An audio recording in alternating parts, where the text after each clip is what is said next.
नमस्कार फ्रेंड्स, एक बार फिर से स्वागत है हमारे यूट्यूब चैनल में। आइए देखते हैं क्वेश्चन नंबर 6। पहले इसकी स्टेटमेंट देखते हैं क्या दिया हुआ है। गिवन द लीनियर इक्वेशंस, एक लीनियर इक्वेशंस आपको दी गई है। Right another linear equations of two variables, मतलब जो लीनियर इक्वेशन दिया गया है वो भी टू वेरिएबल्स में है, मतलब एक्स और वाई में है।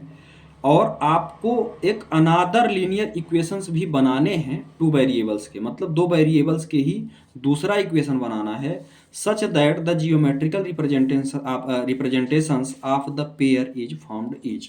बोल रहा है कि जिसका जियोमेट्रिकल रिप्रेजेंटेशन आपका इंटरसेक्टिंग हो, पैरेलल लाइन हो और कोइंसिडेंट हो।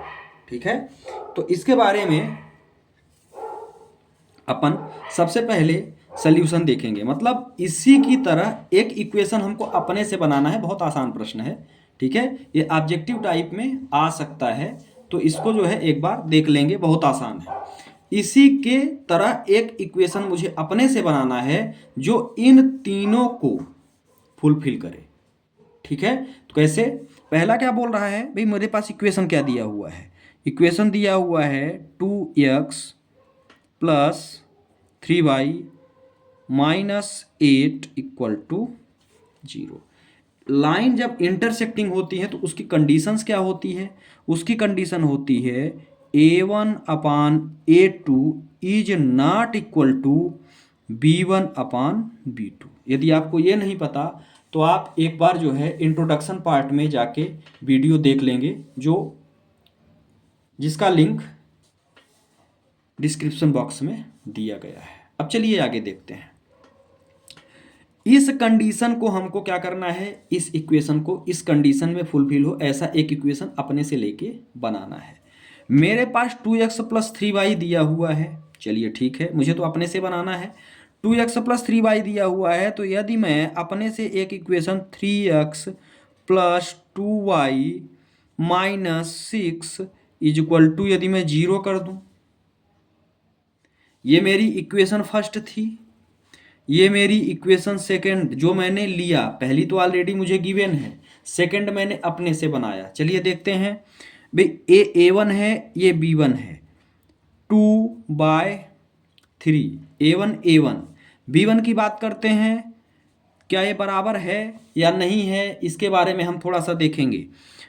b1 3 है और b2 क्या है? 2 है, is not equal to a1/a2 is not equal to b1/b2। यदि होता है तो वो लाइन इंटरसेक्टिंग होती है। मतलब जो मेरा दूसरा इक्वेशन है वह इसको क्या कर रहा है? सेटिस्फाई कर रहा है। मतलब यह भी इक्वेशन मेरा सही होगा। या आप अपने से कुछ भी इक्वेशन बना सकते हैं, बस आपको ध्यान ये रखना है कि ये कंडीशन उस पर लागू होनी चाहिए। चलिए पैरेलल पर चलते हैं भाई। पैरेलल क्या कहती है?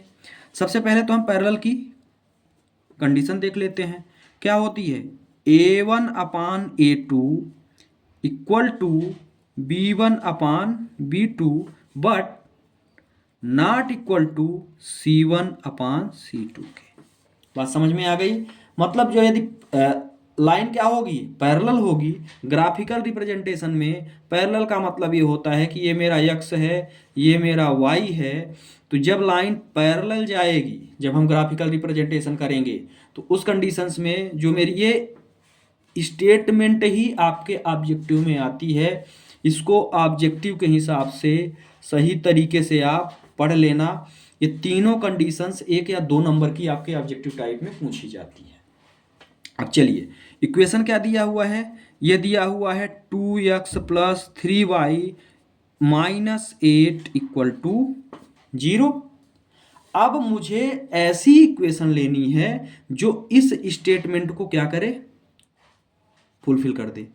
कैसे भाई? ये मेरा क्या है? 2x है, मुझे इसको और इसको बराबर दिखाना है। बिल्कुल दिखा देंगे। इसको बराबर दिखाना है, तो यदि मैं दूसरी इक्वेशन को 4x, क्योंकि ये 2 है, इसको मैं 4 कर देता हूं, तो ये मेरा हो गया 4x प्लस इस इक्वेशन को 6y is equal -7 is equal to, यदि मैं 0 कर दूं, क्या इस कंडीशन को ये सेटिस्फाई करेगा?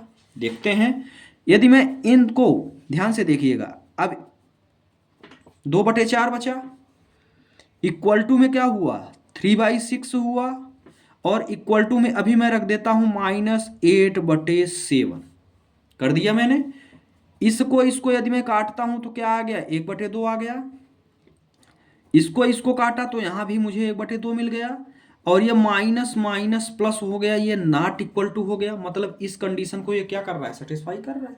मतलब जो मेरी दूसरी इक्वेशन है वो क्या है, वो है 4x + 6y - 7 = 0। यही मेरी सेकेंड इक्वेशन हो जाएगी। अपने हिसाब से आप कुछ भी बना सकते हैं, बहुत ये नहीं है कि जो मैंने बनाया है वही आप लिखें। हर किताबों में हर जगह आपको ये चीज़ें अलग अलग मिल सकती हैं, क्योंकि सिर्फ हमको ये कंडीशन दिखानी है कि इस कंडीशन पर मेरा समीकरण सही बैठ रहा है, मेरा इक्वेशन सही बैठ रहा है या नहीं बैठ रहा है, बस। तीसरी चीज कोइंसिडेंट, ये क्या कहता है भैया, इसका क्या मतलब होता है? इसका मतलब ये होता है कि जब आप ग्राफिकल रिप्रेजेंटेशन करें एक्स एक्सिस और वाई एक्सिस पर, तो लाइन एक दूसरे के ऊपर निकल जाए। ठीक है, इस कंडीशन में जो हमारी ये इक्वेशन होती है वो कैसे बनती है, ये क्या, इसकी क्या कंडीशन रहती है? इसकी कंडीशन रहती है कि जो तीनों रहते हैं A1/A2 इक्वल टू, ये तो और आसान है, B1/B2 इक्वल टू C1/C2 के, ये और आसान है। ठीक है, अब मेरा इक्वेशन क्या है, लीनियर 2x + 3y - 8 = 0। क्या कर सकते हैं इसमें हम, ये 2x है, यहां पे आप बना दो 4x, प्लस तीनों को बराबर दिखाना है तो बहुत आसान है, यहां से क्या है, यहां कर दो 6y और यहां कर दो -16 = 0। ठीक है, अपने से बनाना है तो हम कुछ भी बना सकते हैं। अब यहां से कंडीशन क्या कह रही है, क्या ये सही है, देखते हैं। A1/A2 2/4 equal to 3/6 equal to -8/-16, minus minus plus 1/2 1/2 and 1/2, तीनों आपस में क्या है, बराबर है। मतलब हम कह सकते हैं कि A1/A2 = B1/B2 = C1/C2। तो जो मेरा इक्वेशन निकला वो क्या निकला, वो निकला 4x + 6y - 16 = क्या निकल गया, 0। तो जो मेरा इक्वेशन निकला, पहला इक्वेशन फर्स्ट का मेरा जो सेकंड इक्वेशन आपने निकाला जो आंसर, वो ये हो गया। सेकंड का जो आपने निकाला वो ये हो गया, और थर्ड का जो आपने निकाला वो ये हो गया। ये तीनों कंडीशन पर, तीनों कंडीशंस के हमारे क्या हो गए, इक्वेशन हो गए, सेकंड इक्वेशन निकल गया। ठीक है, जो फर्स्ट लीनियर इक्वेशन को तीनों कंडीशंस में क्या करता है, सेटिस्फेक्शन करता है। इस तरह से ये क्वेश्चन नंबर 6 यहां पर समाप्त होता है।